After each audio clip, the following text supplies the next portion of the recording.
நாடகம். முஸ்லிம்களுக்கான செயலகம் இலங்கை அபிவிருத்திக்கான ஊடகவியலாளர் மன்றத்துடன் இணைந்து வழங்கும் சிறப்பு நிகழ்ச்சி. ரயில் ஓட்டிய தண்டவாளம். எழுதியவர்கள் முகமது நுஸ்கி, செல்வி அருஷான் ஆகியோர்.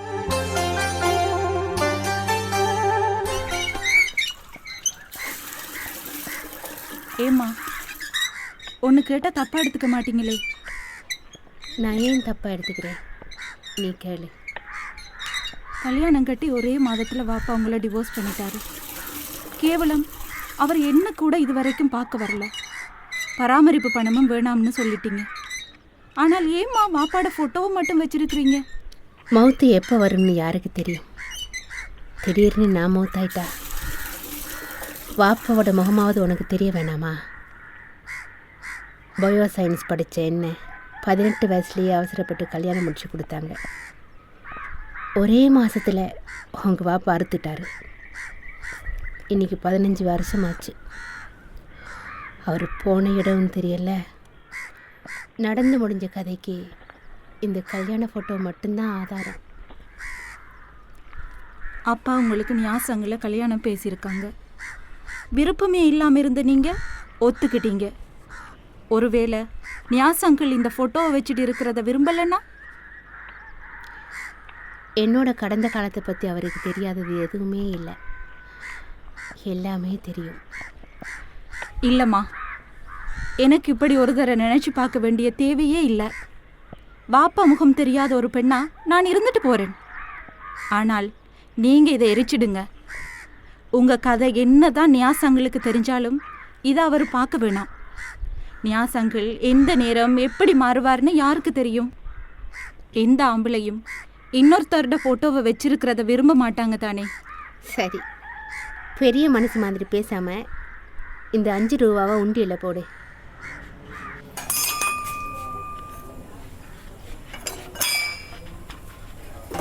ஏன் இவ்வளவு படபடப்புமா? ஷாமிலா, அந்த ஃபார்மசி திறப்படு. போகிற அவசரத்தில் அதை வச்சுட்டு போயிட போகிறேன். இன்றைக்கி ஃபார்மசியில் ஸ்டாக் எடுக்கணும். ஏர்லியாக வர சொன்னார் முதலாளி. வாப்பாட மருந்தை நேரத்துக்கு கொடுத்துடு.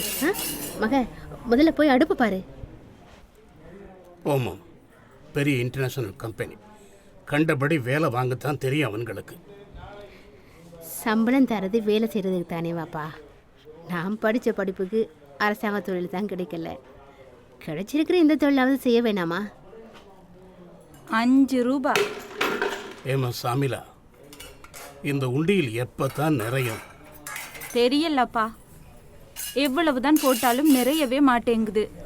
ஏமா நலீஃபா, வேலைக்கு போகாமல் இன்னும் என்ன செய்கிற? மீதி வேலையை சாமிலா செய்வா, நீ போமாக. இதோ வாப்பா புறப்படுறேன்.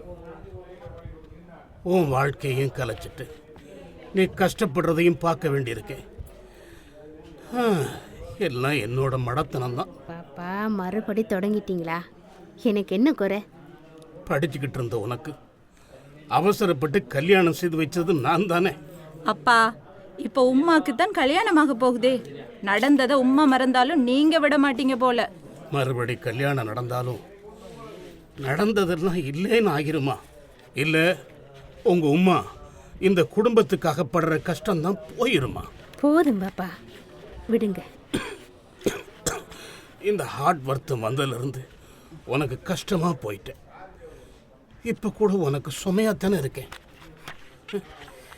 என்னால் உழைச்சி உன்னையும் என் பேத்தியையும் காப்பாற்ற முடியலையே. எனக்கு மட்டும் உடம்பு நல்லா இருந்தா நீ இவ்வளவு கஷ்டப்படவே தேவையில்லை. ஃபாரூக் நானா, என்ன சத்தம்? வாங்க ராசிக். என்ன நடக்குது ஃபாரூக் நானா? வாங்க ராசிக் மாமா, உட்காருங்க. தெரியும், வீட்டு கூலி வாங்கத்தானே வந்தீங்க. நானும் சொல்லத்தான் நினச்சேன். எங்கள் மாமா தலை நிறைய வேலை. ஓ, யாருக்கு தான் இந்த உலகத்தில் வேலை இல்லை?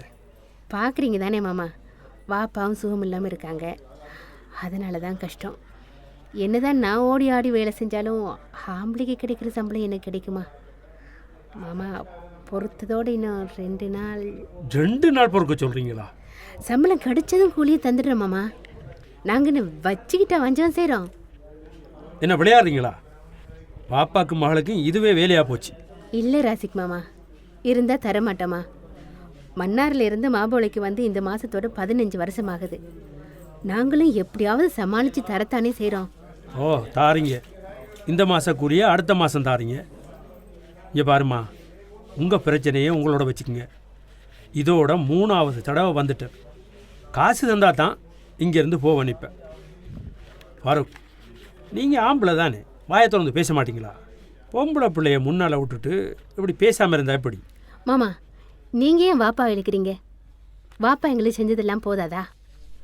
மன்னாரில் இருக்கிறப்போ பெரிய தோட்டமே வாப்பாக்கு இருந்தது. நாங்கள் அப்போ நல்லா இருந்தோம். இங்கே வந்த பிறகுதான் இவ்வளோ கஷ்டம். இன்னும் 2 நாள் தாங்க மாமா, நானே வீட்டுக்குள்ளேயே தந்துடுறேன். உமா உமா உமா, கொஞ்சம் வாங்கலேங்க. ஏம்மா உண்டியல் உடைச்ச? 10, 15 ரூபா.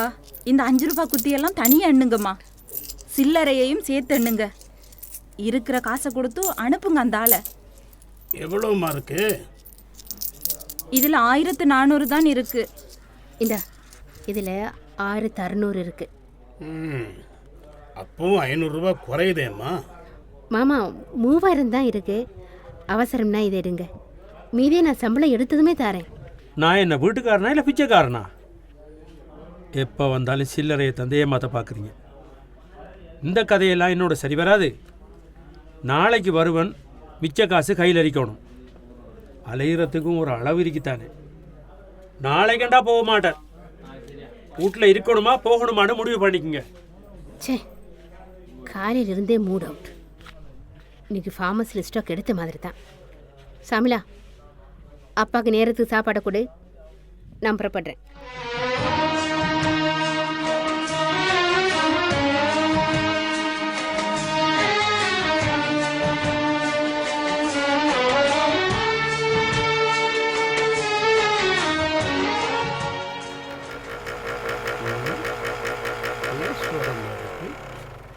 இப்போ நியாஸ் ஏன் வராரு? அப்பா, நியாசங்கள் ஏன் இப்போ அடிக்கடி வீட்டை வராரு? கல்யாணத்தை அவசரப்படுத்தணும்னு சொல்கிறாரு. உமா முடியாதுன்னு சொல்கிறாங்களா? ஓ, உமாவை தெரியாதா? இந்த மாதம் அடுத்த மாதம்னு இழுத்தடிச்சுக்கிட்டு இருக்கா. அது மட்டும் இல்லாமல் காசும் வேணும் இல்லையா? மாமா, மாமா, வீட்டில் யாரு? ஆ, வாங்க அங்கிள். அங்கிளா? உமாவை கட்டிக்க போறீங்க, அங்கிள்னு சொல்லலாம் தானே? உடுப்புள்ள வழியை மறிச்சு கதை பேசாம அவர் வந்து உட்காரட்டும். இப்படி சாமிலா படிப்பெல்லாம் அடுத்த டிசம்பர் எக்ஸாம். 2 மாதம் தான் இருக்குல்ல, நல்லா படிக்கணும். படித்து கேம்பஸுக்கும் போகணும். என்ன உதவி வேணுமோ நியாஸ் அங்கிள்கிட்ட கேள். மாமா, உங்களோட தான் முக்கியமாக பேசணும். சொல்லுங்க மருமகன், என்ன விஷயம்? கல்யாணம் பேசி முடிஞ்சு தாரதா சொன்ன 5 லட்சமும் 4 பவுன் நகையும் ரெடின்னா நம்ம கல்யாணத்தை சீக்கிரம் வச்சுக்கலாம். என்ன மருமகன் சொல்றீங்க? என்ன மாமா, எதுவுமே நடக்காத மாதிரி பேசுறீங்க. நான் இவ ஏற்கனவே கல்யாணமானவன். அப்படி இருந்து நான் ஒத்துக்கிட்டது அவ பாவம் தான். காசு எனக்கு முக்கியம் இல்லை. வீட்டில் கேட்க சொல்லி ஒரே கரைச்சல். எனக்கு உங்கள நம்பிக்கை தான். பேசினபடி எல்லாம் ரெடின்னா எதுக்கு லேட் பண்ணணும்? நீங்கள் சொல்கிறது உண்மைதான் மருமகன். அவளுக்கு இன்னும் 33 வயசு தான். இருந்தாலும் கொஞ்சம் பொறுமையாக இருங்க. இவ்வளவு காலம் இருந்தீங்க தானே. நலீஃபா தனியாக ஒரு ஃபார்மசி தொடங்கணும்னு ஒத்த காலில் நிற்கிறா.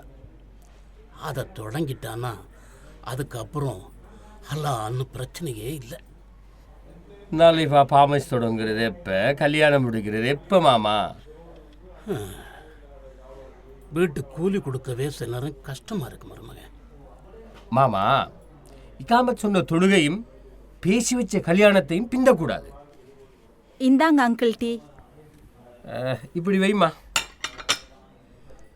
குடிங்க மருமகன். டீ இருக்கட்டும். எனக்கு ஒரு முடிவை சொல்லுங்க மாமா. நீங்கள் தெளிவாக ஒரு முடிவை சொன்னாதான் எனக்கு மற்றவங்களுக்கு பதில் சொல்லலாம். பேசி வச்சிரு கல்யாணம் ஏன் பிந்தி போகுதுன்னு எல்லாரும் கேட்காங்க. நான் ரெடி. உங்களோட காசும் நகையும் ரெடிந்தா அவசரமாக கல்யாணத்தை வச்சுக்கலாம். இப்போ என்ன சொல்ல வர்றீங்க? அவசரமாக கல்யாணம் எடுக்க சொல்கிறீங்களா? இப்போ அவசரத்துக்கு எங்கள்கிட்ட வசதி இல்லை. ஓ அப்படியா? அப்பண்டா யோசிக்கத்தான் வேணும். இங்கே பாருங்க நியாஸ், நாங்கள் பொருந்தினதான். இப்போ எங்கள்கிட்ட வசதி இல்லை. சாமிலாவுக்கு வயசு சரி. இன்னும் உமாக்காரிய வாழா வெட்டியா பார்க்க எனக்கு என்ன ஆசையா? அப்படின்னா நாம் வேறு வழியை பார்ப்போம். சரி, அப்போ நான் வரேன் மாமா. நமக்கு ஒரு கும்பல் எல்லாமே வைத்திரும்.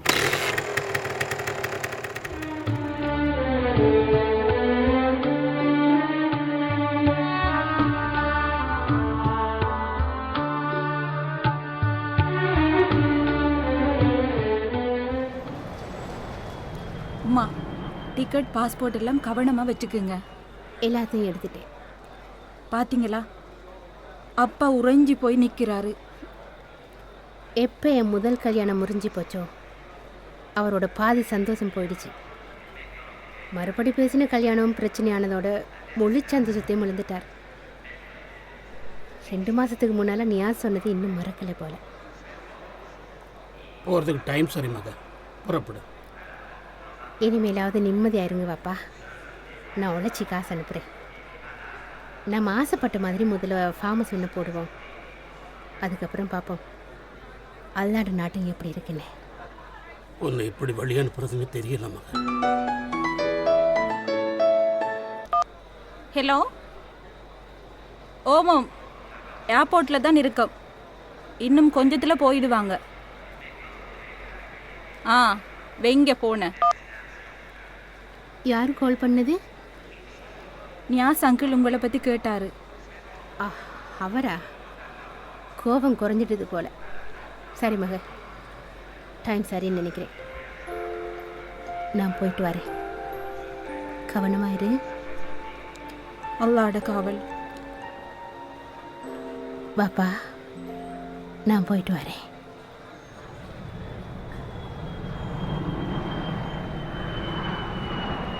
வாங்க அப்பா, போவோம்.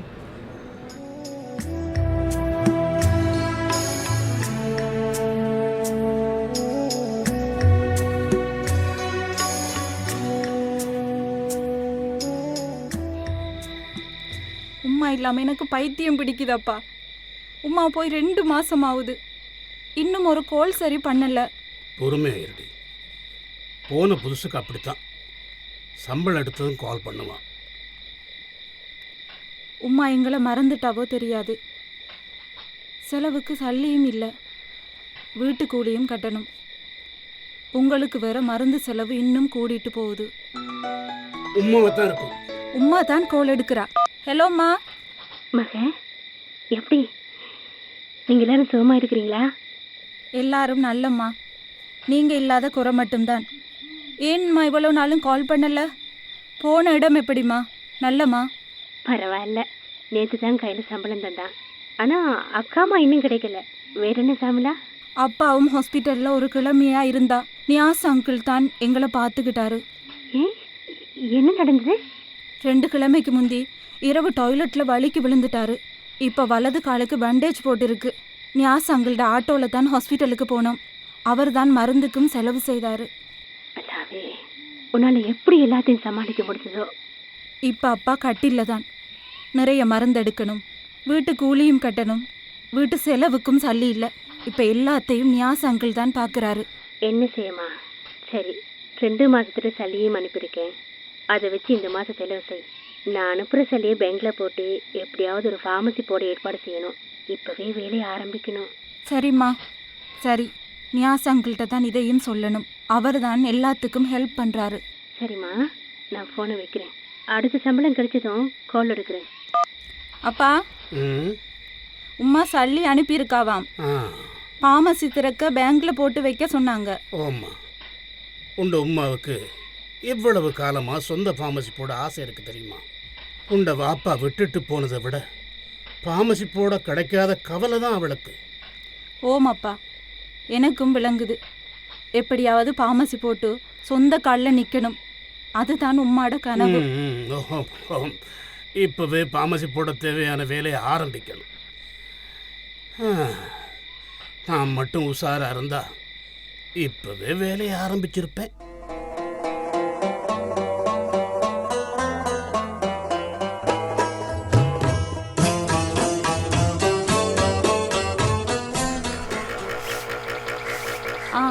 வாங்க நியாஸ் அங்கிள். என்ன ரொம்ப நாளைக்கு பிறகு எங்களை மறந்துட்டீங்களோ? உங்களை மறக்கலுமா?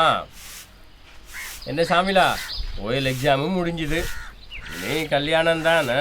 எங்கள் அப்பா சும்மா போங்க மாமா. அப்பா, நியாஸ் அங்கிள் வந்திருக்காரு, உள்ள போங்க மாமா. மாமா, இப்போ நீங்கள் ஃபார்மசியும் போட போகிறீங்க. நீ என்ன அடுத்தது சாமியோட கல்யாணம் தான் மிச்சமாக இருக்கு. ஆமாம் மகன், நலிஃபாவும் வரப்போகிறா. நீங்களும் இன்னும் தனியாக தான் இருக்கிறீங்க. எப்போ வரான்னு நலிஃபாட்ட கேட்போம். அவள் வார தேதியை பார்த்து உங்கள் கல்யாணத்தை வச்சுக்குவோம். மாமா, நான் உங்களோட கொஞ்சம் பேசணும். பேசலாமே. இப்போ இல்லை, பின்னேரம் அசருக்கு பள்ளியில் சந்திப்போம். அதுக்கு என்ன, சந்திச்சிட்டா போச்சு.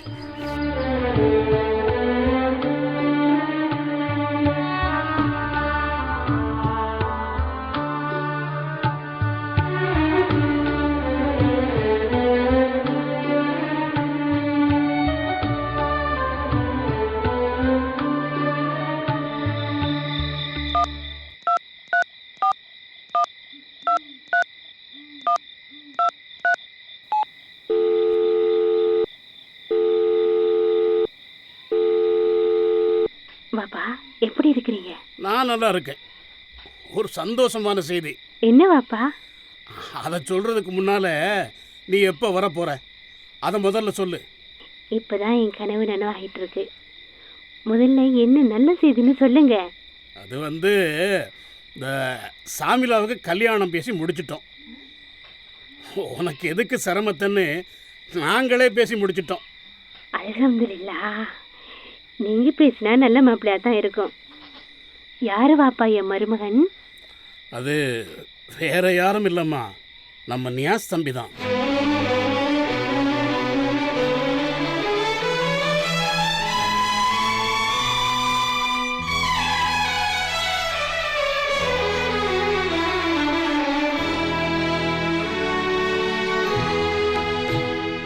ரயில் ஓட்டிய தண்டவாளம் என்ற நாடகம் கேட்டீர்கள்.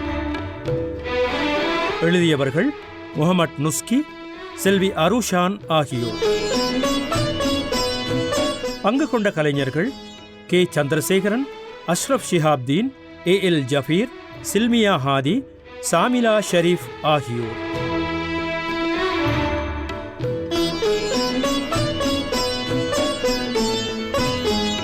தயாரிப்பு MC ரஸ்மின். தயாரிப்பு உதவி அஸ்ஜயின் வாஹித், முகம்மது அஸ்வர் ஆகியோர்.